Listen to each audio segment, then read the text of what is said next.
அடுத்த நாள் பிச்சைக்காரர் வரார். மனைவி 5 இட்லி எடுத்துட்டு போய் பிச்சை குடுக்க போறாங்க. உடனே இந்த கணவர் சொல்றாரு, "ஏம்மா இரும்மா, சுட சுட இட்லி சுட்டு நானே இன்னும் சாப்பிடல. அதுக்குள்ள அவருக்கு குடுக்குறியா? அப்புறம் எனக்கு என்ன மரியாதை இருக்கு? உள்ள கொண்டு போ. ஏப்பா நீ போயிட்டு 1/2 மணி நேரம் கழிச்சு வா, நான் தரேங்கிறாரு." நல்லா கவனிங்க. இவரு பிச்சை குடுக்குறதுன்னு கருத்து வச்சிருக்கிறாரு. ஆனா இப்ப தரமாட்டாராமா.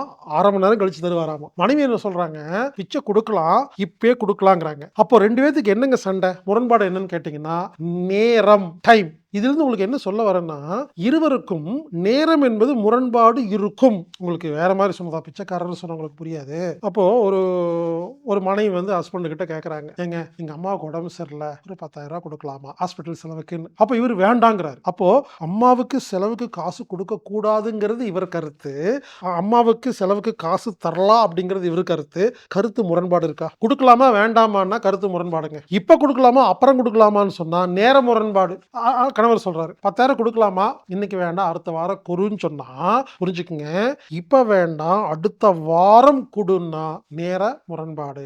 குடுக்கவே வேண்டாம், குடுக்கலான்னு சொன்னா கருத்து முரண்பாடு. இப்படி இருவருக்கும் நேரத்தில் முரண்பாடு இருக்கும்.